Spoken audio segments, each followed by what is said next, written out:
Hello dear students. आज के session में हम डिस्कस करने जा रहे हैं how to learn machine learning. This is the most common question in the mind of the student कि भाई ये बहुत जगह बात हो रही है। कॉलेज में एडमिशन के लिए लेने एडमिशन लेने के लिए जाओ बीटेक में तो आता है जी आर्टिफिशियल इंटेलिजेंस में लेना, मशीन लर्निंग में लेना, या दोनों के मिक्स में लेना है, या डाटा साइंस में लेना है।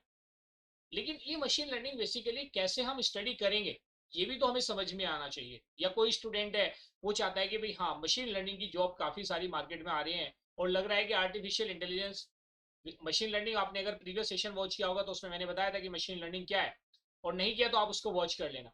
तो अब उस केस में आपके दिमाग में आएगा कि सर ये जो मशीन लर्निंग है ये बेसिकली है क्या, क्या करेंगे हम जाके। हर जगह बात आती है कि एआई एमएल इन्हीं का फ्यूचर है, जॉब्स चली जाएंगी मार्केट से, ये इंसानों का काम करना शुरू कर देंगी। तो बेसिकली है क्या, ये बात तो हमने प्रीवियस सेशन में लर्न करी थी। अब हमें ये समझना है कि ये जो मशीन लर्निंग है अगर हमें इसको स्टडी करना पड़े तो हम कैसे इसको स्टडी करनी चाहिए। तो ये बात देखिए, हाउ टू लर्न के साथ साथ आपको ये भी ध्यान रखना है, इस सेशन से आपको ये भी पता चलेगा कि how to become expert in machine learning. क्योंकि एक्सपर्ट बनना और लर्न करना दोनों में डिफरेंस है। यहाँ पे मैं आपको बताऊंगा कि आप मशीन लर्निंग में कैसे एक्सपर्ट बने, ये जानना बहुत ज्यादा जरूरी है। आप मेरी बात समझ रहे हैं। लेकिन किसी भी चीज में एक्सपर्ट बनने के लिए हमें उसके बेसिक फंडामेंटल्स पता होने जरूरी है। जैसे आप इंजीनियरिंग मैथमेटिक्स करते हैं तो आपको ट्वेल्थ की मैथमेटिक्स का आना जरूरी है। अगर आप प्री रिक्विजिट है उसका ट्वेल्थ की मैथमेटिक्स, अगर आप ट्वेल्थ की मैथमेटिक्स आपने स्टडी नहीं करी तो इंजीनियरिंग मैथमेटिक्स आप इजीली नहीं कर सकते। It will create challenge in front of you. Are you getting my point or not. चलिए देखते हैं कैसे लर्न करना मशीन लर्निंग। मैं आपको एक इमेज प्रेजेंट करूंगा और उसमें मैंने कैटेगराइजेशन कर रखा है कि भाई आपको मशीन लर्निंग कैसे स्टडी करनी है।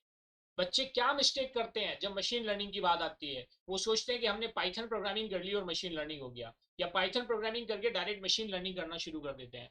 तो वो जो इश्यूज हैं या वो जो बच्चों के दिमाग में पॉइंट्स आते हैं उन सभी को हम यहाँ पे आई मीन एड्रेस करेंगे। तो देखिए ये इमेज है, this image is representing your actual concept. Usually ये एक स्टूडेंट है, इसने पाइथन लर्न किया और पाइथन के बाद ये डायरेक्टली मशीन लर्निंग करना चाहता है। क्या ये इसमें एक्सपर्ट बन सकता है? No no. ये तो वही सिचुएशन होगी कि आपने फर्स्ट क्लास करी और आप ट्वेल्थ क्लास के एग्जाम देना चाहते हैं। ऐसा तो फिजिबल ही नहीं है। इसका मतलब क्या हुआ, फर्स्ट और 11th क्लास तक भी तो कुछ स्टडी करना पड़ेगा। If you want to be an expert in machine learning then you must be aware about the concept of data structure and algorithm. ये जो बच्चे CSIT या computer science and engineering allied branches के हैं, चाहे वो BCA के हैं, BSc कंप्यूटर साइंस के, MSc IT, MSc CS, BTech CS, या AIML जो भी CS के वेरिएंट्स हैं, उनको ये डाटा स्ट्रक्चर एंड एल्गोरिथम के कॉन्सेप्ट्स आने चाहिए। क्योंकि इसी से आप लर्न करते हैं कि भाई मशीन लर्निंग क्या है। इन्हीं कॉन्सेप्ट की हेल्प से आप उसका इंप्लीमेंटेशन करते हो।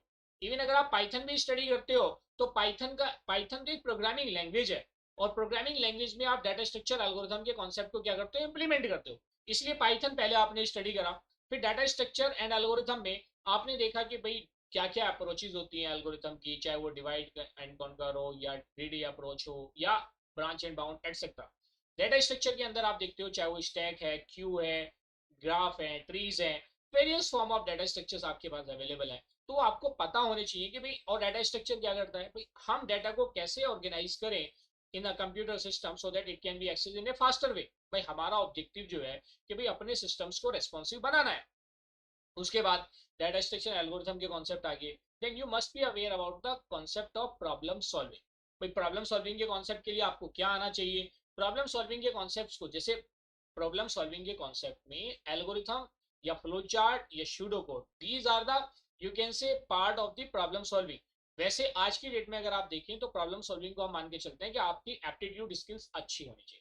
You must be good problem solver. वो कंपनीज कैसे चेक करती हैं जब कैंपस रिक्रूटमेंट के लिए आती है कि भाई आप प्रॉब्लम को कैसे सॉल्व करते हो, वो एप्टीट्यूड से चेक करते हैं। सबसे पहले जितनी भी कंपनीज कैंपस प्लेसमेंट के लिए आती हैं या गेट एग्जामिनेशन में भी 15 मार्क्स में एप्टीट्यूड पूछा जाता है, या सिविल सर्विसेज एप्टीट्यूड टेस्ट है, तो वहां पे आपकी प्रॉब्लम सॉल्विंग स्किल्स को चेक किया जाता है। Are you getting my point or not. अगर आपकी प्रॉब्लम सॉल्विंग स्किल्स का मतलब क्या हुआ, आपका जो माइंड है वो क्या है, क्रिटिकल थिंकिंग है या क्रिएटिव माइंड है आपका, वो किससे पता चलेगा, the way you solve the problems.